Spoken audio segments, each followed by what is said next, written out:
Hello friends, my name is Emile and welcome back to Reach the Peak, the show where you guys recommend the cars and then I take them up our hill climb course to see which one will come out on top. We have 5 cars here today, as always, and we're going to be starting today with possibly the best SUV for actual off-roading, so it should fare pretty well here. We have the 2014 Range Rover Supercharged, 510 horsepower, 461 foot-pound of torque, 5,612 pounds of weight.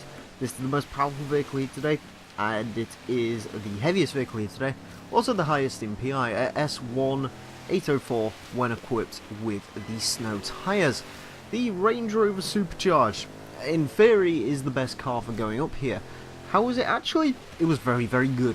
It does have 4-wheel drive, obviously it's a Range Rover, which is automatically a bonus. It also has a fair amount of power. It does have a lot of weight, but weight doesn't seem to matter up this course as much as you may think it does. You know, sure, it does mean that the cars will be slower. Obviously, if they weigh more, then they are going to be slower. And also, you know, when they feel heavy, that usually does induce a bit more understeer. But in terms of, like, bogging the vehicles down, weight doesn't really seem to matter all that much around this track. It is a heavy-feeling car, this, obviously, as you would expect from a big SUV. But it's still very good, and this thing offers ridiculous amounts of traction. It just grips, essentially, up here. The Range Rover is probably one of the better to drive vehicles I've driven up here so far.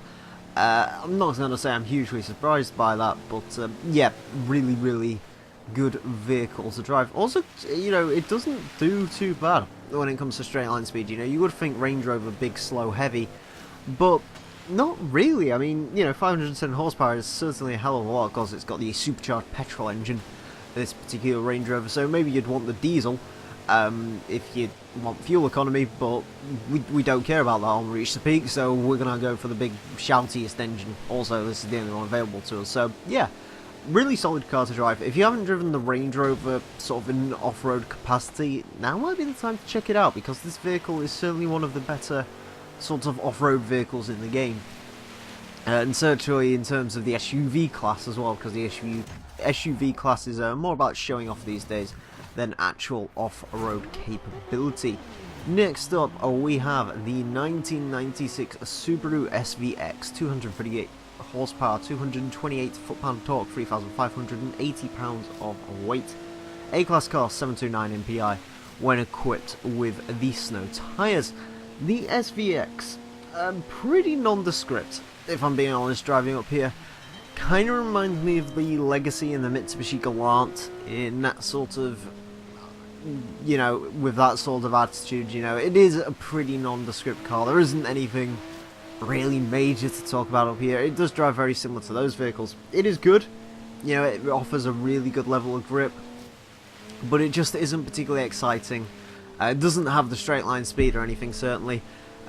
You know, but choosing between this, the Subaru Legacy, and the Mitsubishi Galant, ultimately the SVX should be in between both of those vehicles in terms of speed. The Galant had more power, but the Legacy was the slightly better handling of the two. The SVX does slot between those vehicles, you know. It does offer a really good amount of grip.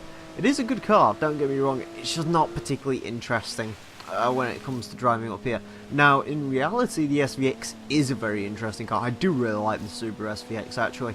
A really weird sort of 90s sports coupe meant to compete with, say, the BMW 6 Series and so on.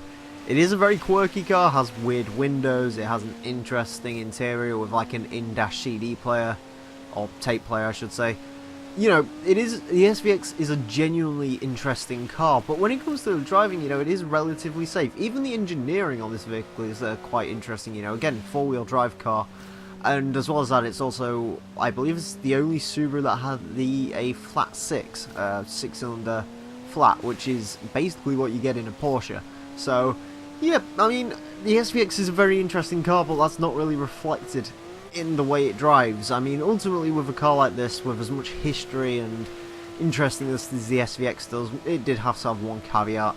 Again, seriously, it is not a bad vehicle. It's a very good vehicle, in fact, but it's just not really interesting. I'm sure if you threw some upgrades into this thing, maybe stuck some form of forced induction on it, it would be very, very good. A very fun car to drive, but in its stock form, yeah, it's not the most interesting vehicle in the world. Next up, we have the 1990 Jaguar XJ-S. This is the V12 model. 299 horsepower, 318 foot-pound of torque, 3,968 pounds of weight, A-class vehicle, 735 in PI when equipped with the snow tyres, which is quite high up in PI. I wasn't expecting the XJS to be that high up. Now, admittedly, when you look at this thing on paper, the XJS doesn't look all that impressive. It does weigh a hell of a lot, almost 4,000 pounds.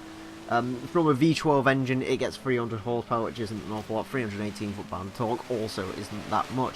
However, the XJS was surprisingly quick. Now, it's alright when it comes to the driving experience. I'm not saying this thing is a wizard driving, certainly not. Some key things to note. Fact of the matter is this does have a bouncy and soft suspension. Now, admittedly, on bumpier parts of the course, that could help this vehicle. For general road use, you don't want that. However, for going up this sort of hill with, you know, all the bumps and inclines and so on, a softer suspension might not necessarily be a bad thing. And in the case of the V12 XJS, maybe it went away to helping it up this course. Another interesting thing to note about the XJS, only a 3-speed transmission in this one. I don't know if these were available with manual. I think they were, and I think it was a 5-speed. But the automatic was a 3-speed, so you've got a 3-speed automatic. Although, of course, you can change gears, because manual gearbox in this game, it doesn't particularly...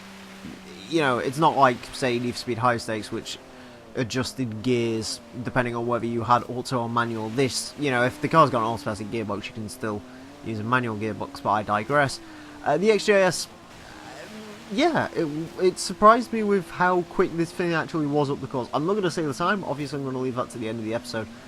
But it did surprise me with just how quick this thing really was, and it had no real reason to be. I mean, it didn't feel particularly quick when I was driving it.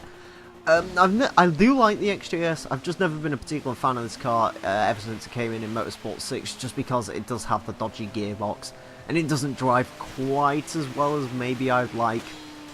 But maybe I'm just expecting too much out of this kind of old British Grand Tourer. Next up, we have another older car. We have the 1972 BMW 2002 Turbo, 168 horsepower, 181 foot-pound of torque, 2,381 pounds of weight. This is the least powerful vehicle here today. It is the least torquey vehicle here today. It is the lightest vehicle here today. It's also the lowest in PI. B-Class 661. Is the PI number on the 2002 Turbo. So once again, this is another car that could potentially challenge the AE86, of course the mighty AE86. Again, I said this a few episodes ago, that is the car that I seem to compare all of these sort of old-ish sports cars to, just because the AE86 did do surprisingly well up here. On paper, the BMW should snag it pretty easily. BMW does have more power, weighs about the same, has a lot more torque, way over 70 more torques than the Truno had. The 2002, it is very quick for its class actually. It did surprise me with how sprightly this vehicle was, especially within the sports car category. You know, we had the MX-5 go up a couple of episodes ago, and that wasn't particularly amazing, but this, it is quick for what it is, certainly. I've never been a real huge fan of the 2002 Turbo when it comes to Forza. It's never really been a car I've gravitated towards. I don't particularly like the way it looks. Admittedly, the livery I've got it in here does make it look very nice. It's like an Alpina livery, which I really, really dig. But 2002 Turbo did surprise me with just how good it was to drive up here. I was not expecting it to be nearly as quick as it was, and nearly as fun to drive as it was. It is slidey. It will slide. Probably it's on a similar-ish level to what the A86 did. It's nowhere near uncontrollable, but it is a factor I do have to consider. The fact that this vehicle is a bit slidey. If I'm building a rear-wheel drive rally car, I'm still probably not going to go for the 2002 Turbo, but it isn't a bad base. If you really want to build a 2002 Turbo as a rally car, I'd say go ahead, because it'd probably do relatively well. Yeah, I certainly enjoyed driving the 2002, certainly surprised me. I will give it that much. Other than that, pretty standard fare within the sports car class, I do have to say. But yeah, certainly a good car, none of the less. Finally today we have a big bad American muscle car. We have the 1968 Dodge Dart Superstock. This thing has 425 horsepower, 490 foot-pound of torque, weighs just 3,020 pounds, and has a PI rating of A-Class 754 when equipped with snow tyres. This is the torquiest vehicle here today, and yeah, you better be liking those sorts of power-to-weight figures, because they are pretty darn insane. In all honesty, the Dart Superstock is a pretty insane car anyway. You know, out of all the muscle cars in Forza, this is the one that's usually consistently the quickest, just because it has a balance of virtually no weight and a hell of a lot of power. I believe this is supposed to be like a drag racing car or something. Anyways, the Dart. How can I sum it up? Well, it's kind of surprising. It's grippier than you'd think. It does handle pretty decently. You know, we've had the Hemi Cuda go up here, and this does handle better than that Cuda. I'm guessing it's something to do with the fact that this weighs a hell of a lot less than the Cuda did. But yeah, this is a better car than the Hemi Cuda. And in fact, it's probably a better car to drive up here than the Ford Falcon that we had a couple of episodes ago as well. Yeah, I did enjoy the Dart, and of course the one main thing with the Dart, it is very, very fast. This thing is stupid quick. Once it's sort of starting to get its power down, because like with all muscle cars, it does kind of struggle a little bit to get that power down, but once it has found the traction, this will just fly. It doesn't matter what gear you're in, the pull on this vehicle is enormous. It is hugely, hugely quick, which I do like about the Dart. I do like the Dart. The Dodge Dart is a very, very cool vehicle. Certainly, you know, as far as muscle cars go, this is the one to go for. When it comes to Forza, of course, this is the fastest drag car in the game, I believe, still to this day. If you slap four-wheel drive on and a ridiculous amount of power, it is the most powerful drag car. But, you know, even with its standard drivetrain and all the rest of it, very good vehicle. Still, again, the best muscle car to go for, probably. It is one of the more expensive, and the looks will not be to everyone's taste. But for me personally, I do really, really kind of like the Dodge Dart. Moving on to the times, and it is the Range Rover that is the fastest car today, going to 8th place with a 2:11.932, which is a shot quick time from it. Does beat the Skyline R34 by quite a margin, way over a second. Not too far off the McLaren P1 either. The Range Rover was pretty darn good, although I'm not hugely surprised by that. The rest of today's cars can be found in a little cluster. 23rd, the Dodge Dart with a 2:23.977, making that the fastest muscle car we've ever had. It is about 5 seconds quicker than the Plymouth Cuda, which is pretty insane. Subaru SVX goes into 24th with a 2:24.244. Does beat out the Subaru Legacy by about 3 seconds. Does lose out slightly on the Mitsubishi Galant. Jaguar XJ-S does freakishly well. 25th, 2:24.444. Not too far off the SVX at all. I have no idea how that XJS was as quick as it was, because it certainly didn't feel it when I was driving it.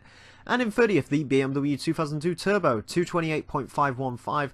Misses out a little bit on the Nissan Silvia S14, but it does just about beat the Plymouth Cuda, does beat a Civic Type R, and by extension it does beat the Toyota Truno by a couple of seconds actually. So yeah, it does manage to dethrone that as the sports car of choice, although I believe some of the vehicles probably have done in the past as well. Anyways friends, that is it for this episode of Reach the Peak. As always, if you have any cars you'd like to see tackle the hill climb course, simply type them down below in the comment section and I will add them to my list. Thank you all very much for watching friends, my name's been The Real Emile, and until next time, farewell.